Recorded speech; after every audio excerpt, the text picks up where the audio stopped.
Good morning, and I want to welcome all of you to our study today. We're looking at Psalm 39. I'd invite you to turn in your Bibles. This psalm, along with Psalm 38, are dealing with discipline from God, or you might say admonishment that He puts us through. So as we look at this, you might think of some of the difficulties you're going through in life. And that we might say Psalm 39 has two parts. It starts with a complaint to God, in other words, difficulties that we're going through in this life. And then on the other hand, it is going to deal with the purpose of life. So we'll look at both of those. So to get us started, though, I'd like to share with you a couple questions to ponder. And these are ones that we might not answer them right away here, but I want you to think about this. What do we complain about most? And maybe think in your own life, what are some things that you complain about? What are things that you hear non-Christians complain about? For example, it might be about your job or money or being able to get out. What do you complain about? And then the second question I want you to ponder, and I'm going to give you some times to think about both these questions before you answer.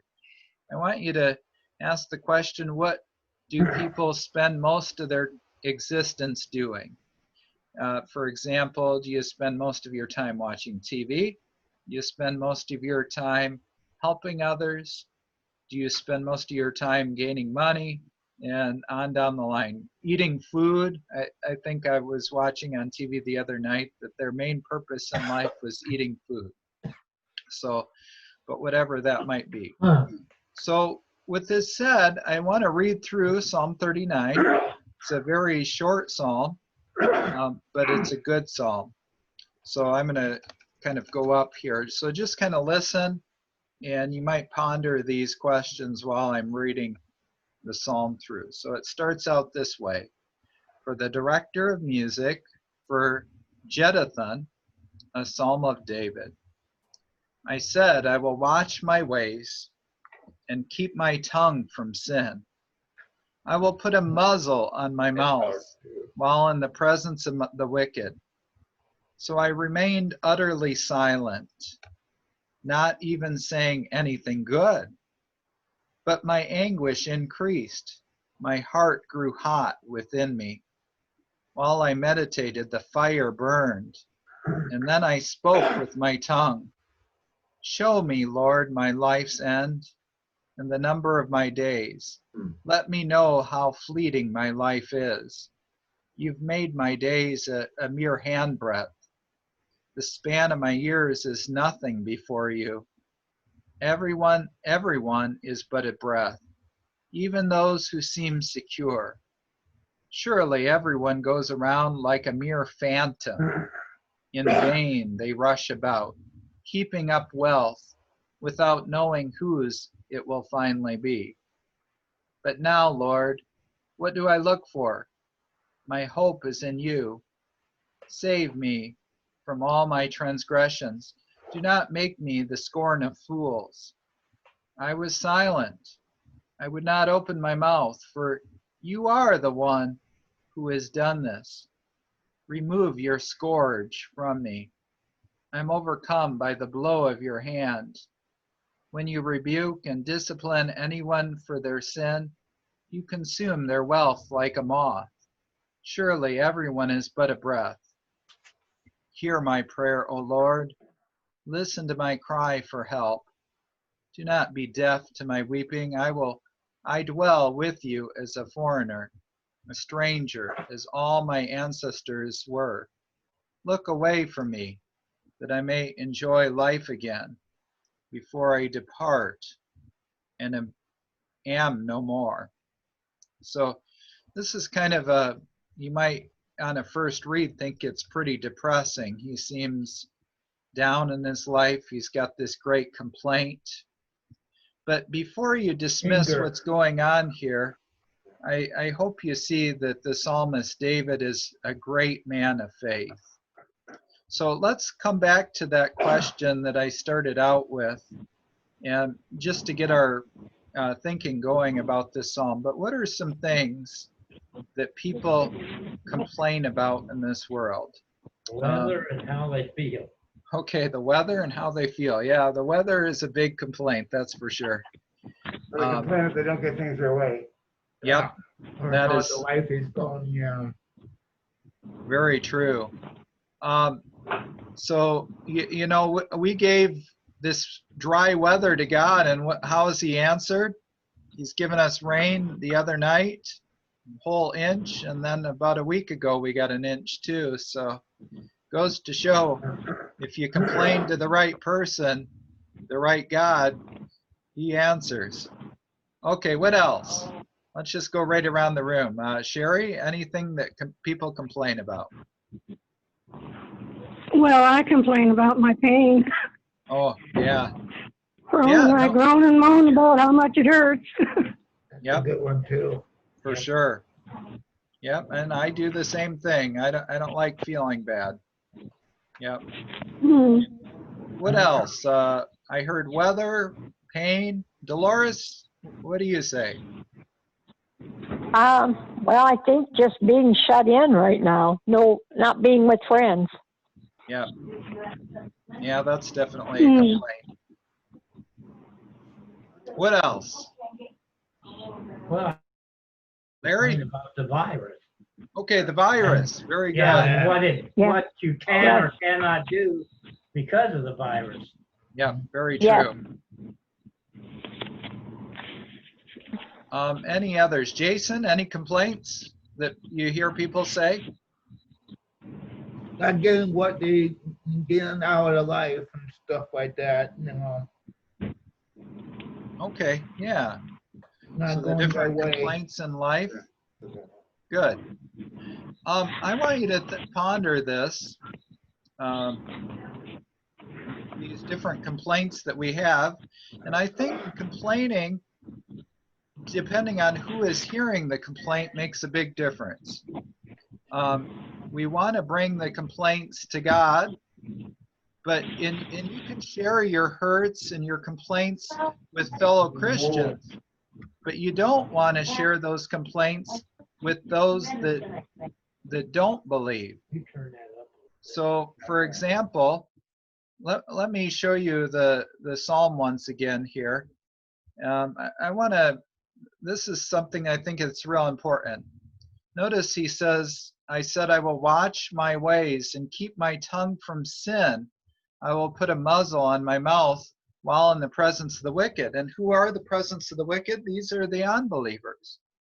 You see, when you complain in front of an unbeliever or a wicked person, and especially an unbeliever in our case, a person that might be a baby Christian or is considering Christianity, and they're looking at maybe a couple different possibilities. Should I follow Buddha, or should I follow Hindus?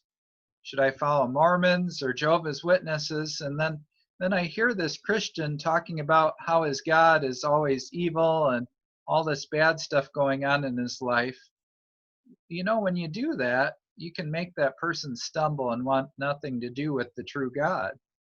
And so David here, he says, you know, I'm gonna keep a watch on my tongue, what I'm saying in front of the and not sin, because as you know, the tongue is a source of good and it's a source of evil, and so he wants to really watch in the presence of the wicked. And so notice verse 2, he says, so I remain utterly silent. But if you speak it in front of a Christian, it's a little bit different thing. You know, if you say your complaints in front of me, I'm not going to probably stumble and fall because of it. In fact, I'm going to listen to you, and obviously we're going to pray about it. We'll take it to God, your particular hurt or pain, whatever it might be. And I know you guys, you're all good Christians. You follow the Lord, and as a result, a complaint's not going to bother you, and you understand that there's difficulties in life. And so bringing our hurts, our prayer requests to one another isn't going to bring us down. But if you bring it in the presence of an unbeliever, a wicked person, that's going to do no good. In fact, it can be very sinful. And that's what the psalm is getting at here. So he's muzzling his mouth while the wicked are in his presence. I had a little bit of a note here on my paper. He's trying to do good, but the wicked make it difficult. So he's guarding his speech. But you know, these wicked people make him want to go to God even more. And remember, he's going through some difficulties. We don't know what it is. That's why I had us list some of our complaints. We know our complaints: the coronavirus, the weather, our aches and pains that we have, our health issues. So that kind of makes some sense. But we want to lift it to God. Now, the psalmist, David, he's going to deal with the brevity of his life. Now, before we go any further, I want to look just briefly. You probably noticed that David wrote this psalm, but there's an interesting note right at the top of the psalm. And you know, you've always heard me say you got to read the start of the psalm. And I kind of skipped it this morning because I wanted to get right in. But I want you to notice it says, for the director of music for Jeduthun. And there's some debate on who this Jeduthun is. If he's he's the director, or if this is this word meaning this is a penitential psalm, he's coming to God. So there's a little bit of debate, and so that's why I didn't really deal with it too much. Is this one of the sons of Korah, or the sons of Asaph, who is directing the choir? And it could be. But they're bringing these complaints direct to God. Okay, that's enough on that. So he's silent, but notice his difficulty has gotten worse. His anguish increased. His heart grew hot. And while he meditated, the fire burned. And then I spoke with my tongue. And notice where he's going to direct his complaint: to the right place, to God himself. Show me, Lord, my life's end. Now, what's going on here is kind of he's dealing with what is the purpose of life. You know, why are we here on earth? A lot of people that are unbelievers, they would say their here life is to have life, liberty, and the pursuit of happiness. You know, get all you can get. What's the saying? He who dies with the most possession wins. The most money in the world. That's kind of what people kind of go for in this world. And so I want to look at that second question that I posed earlier, and we'll kind of go around the room. What do people spend most of their existence doing? What's their purpose in life? What do you think?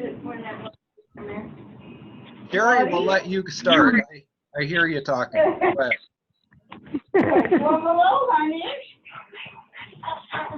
No, I'm not really sure what to tell you on that one. What do people spend the most time doing over at Holy Spirit? Just sitting and waiting. Okay. Sitting and waiting. What are you waiting for? I guess waiting for the end of your life. Okay. Yeah, no, I suppose that's possible. Yeah. So probably most people, there's little purpose in the midst of this. So just wait for the end. Okay, Dolores, what do you think? What do people spend most of their existence doing, or what's their purpose? Oh, you know, in the summertime, I'm able to do this. Since the governor lived to the band, I go to the last room over there at Lee Ferguson Pool in the summertime. So okay, yeah, going to the pool. Yeah, something a lot of people do. I think a lot of people work for a living. Okay, working for a living, gaining money. providing for their family, bringing That's food to the their end house. happen in the life, really. Yeah, I didn't say this would be a fun conversation, by the way, but Yeah. but it is. I wanted to be very real about this. Well, right I think now, it's with pretty the real. virus, Yeah, Dolores, go spend ahead. a lot of time. You spend a lot of time, I do, in my chair in front of my TV with my tablet, and that's not what I should be doing because you can't go visit, you can't go out and help people, and it's kind of sad. It makes you sad. Yeah, it really does. I think you bring up a really good point, that there is a lot of sadness at this time, the things that we can't do. And now you're kind of, Dolores, I appreciate you bringing that up, because that's what David is dealing with. He wants to be, and he is, a firm believer in God. And so his purpose, as you look at this psalm, is to serve God alone. His purpose isn't merely to gain money and pass on land to the next generation.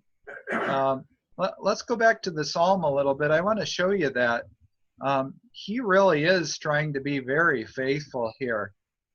So he says, show me my life's end, kind of like Sherry talked about, the number of my days.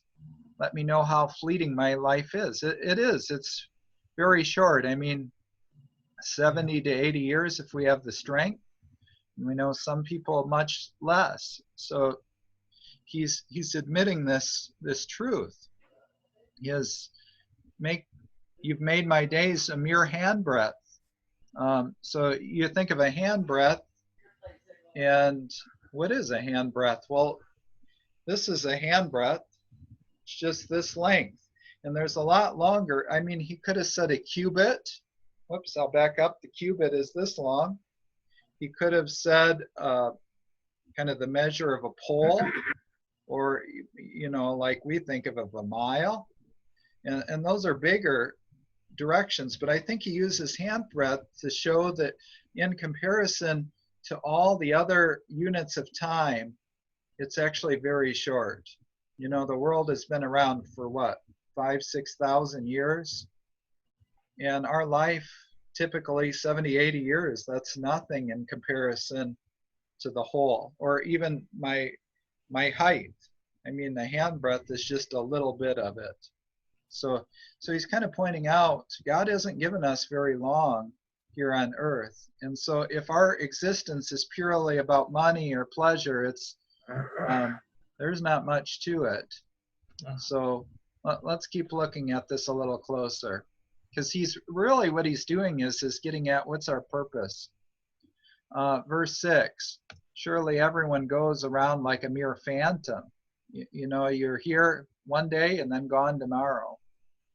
Notice he kind of lists some of the things that we were talking about, heaping up wealth without knowing whose it will finally be. So this is kind of the message of Ecclesiastes. But now, Lord, what do I look for? My hope is in you. Notice he realizes that all these other reasons for life are nonsense. The only real reason is God. He's focused on God. He's going to serve him. And I think, Dolores, she brought that up. You know, we want to serve him. We want to visit. We want to care for our neighbor, because those are godly purposes. But right now, we're having trouble even doing that. In fact, yesterday and the day before, my visits have been totally on the phone or through the window. And I'm just starting to get back to visiting in person, those on hospice, so I'll wear my mask and shield and all that so that I don't spread anything. But notice he's getting at these main issues. He's being really honest. But now, Lord, what do I look for? My hope is in you. Save me from all my transgressions. Do not make me the scorn of fools. So, you know, whatever he's going through, sickness, trouble, plague, coronavirus, not being able to get out. Notice he's kind of saying, hey, look at all these evil people. they're basically saying, why are you trusting in God?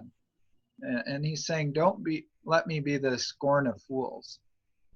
I was silent. I would not open my mouth. In other words, I'm not even going to try to bring you down, God, and by complaining in front of unbelievers like we talked about earlier. For you are the one who has done this. In other words, David recognizes that the problems ultimately are in God's hand. And again, we don't like to admit that we like to be the one in control. But ultimately, God has control. He can end coronavirus. He can give us joy or not joy. And so this is why you don't want to complain in front of an unbeliever, because they'll just say, well, God is a killjoy. He's an evil God. Why follow him? Shouldn't you just follow Satan, because he wants you to have joy in your life anyway? I hate to admit that, but that's what a lot of unbelievers would do. Let's just fall on Satan or on Buddha or whoever it might be, because they'll always give you what you want. God wants to bring us through discipline so we become stronger. And I'm not saying Satan doesn't do a lot of this evil stuff. He does. And he makes God take the fall for it. Okay, now let's look at the close of the psalm, because this gets very interesting, because he's going to close with a beautiful prayer. Remove your scourge from me. I have overcome by the blow of your hand. When you rebuke and discipline anyone for their sin, you consume their wealth like a moth. Surely everyone has but a breath. And don't you know that's true? When you can save up money all your life, and then in the end of your life, it all goes away through medical bills. Like a moth, it just eats it all up. Yeah, that happens. Yeah. So, and it's tough. Let's go back here one more time. So then he says, hear my prayer, Lord. Listen to my cry for help. Do not be deaf to my weeping. I would dwell with you as a foreigner, a stranger as all my ancestors were. Look away from me, that I may enjoy life again before I depart and am no more. Whoa, that's a pretty harsh rebuke to God. You know, Lord, you've been paying too much attention with me. And so if you just look away, I'll have it better. But he recognized God is in complete control. Notice his complaints going to the right place, though. And God's going to answer this. But notice he's on a journey with God. And it's tough. When you're a non-believer, none of this matters. But when you're a believer, it does. And it can be tough.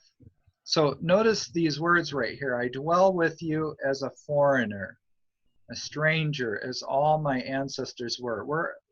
We're kind of journeying together with God, so that we have complaints, but we have purpose of life of being with God.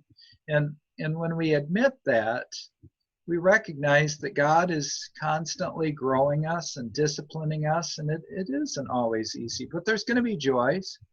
God's going to answer this prayer, but he's asking that God would take care of him in the midst of it. Okay, any comments on this before we switch to Psalm 38? I did this on purpose because I wanted you to see this discipline and the pain that the psalmist is going through, and you might be able to relate to it a little bit in your own life. Any thoughts before we switch? It seems to me the trials that he puts upon King David are more than he can stand. Yeah, and that's why some people, as they write about this psalm, they think David was near the end of his life here, and he's really going through some pain and trouble. He recognizes that that it is near the end, and the only trust he has is in God. Yeah. You can see why a lot of And people. that's with all of them. Yep. That's true. That's true. But remember, God's discipline is always good. 1 Peter chapter 2, 3, 4, or actually 2 and 3 talk about that you don't want to go through God's punishment. That's quite different than his discipline. Punishment is when we do wrong. For example, if you go to jail for stealing, you deserve it. Discipline of the Lord is meant for our betterment. Yes. And I want to bring that out as we read this psalm. It can be painful, but it's ultimately for our good. But David would like to get it over with a little quicker because he's following God. And his complaint, though, I think is legitimate. He's hurting. And so he's being honest to God. And I've said that to all of you before, that when we talk to God, you don't candy coat it. You share how you actually feel. That's what he wants us to do. If it's hurting, tell him it hurts. If you're joyful, tell him you're joyful. But be careful who you share it with. That's one of the main messages. My down at the bottom, mine says that your complaints you take to God in private. Yeah, good point. Really good point. Don't take it. I'll give you another example. I was listening to a fellow earlier before you guys came online with me, because I wanted to see what some other pastors, how they read this psalm.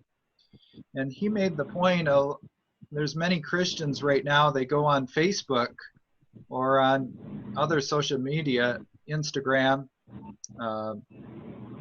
Snapchat, and they're complaining about God. And he said that's not the place for it. And so Dolores, your point is absolutely right. Do it in private.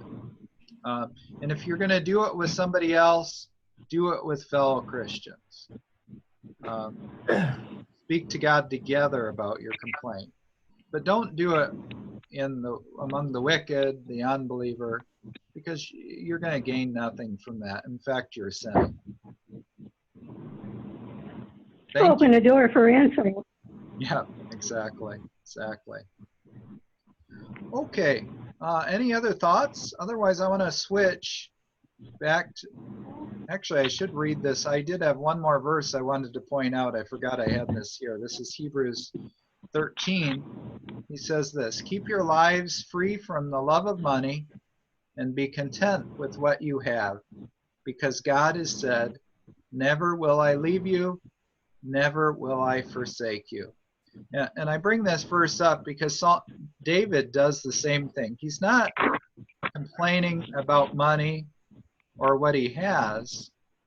He's just, because to complain about those things is ridiculous, because those don't matter. But they don't matter, they just upset because they don't work or something, Yeah, over having too much of it. But what he's saying is, he's feeling like God has abandoned him. Yeah. But God won't abandon us. He takes care of us. And that's why David is complaining. He's not seeing God's provision in his life at this moment as he's writing this psalm. And so he's letting God hear that. But he's not doubting. He's just bringing it to him. So I had forgotten I had that verse under here, but it's a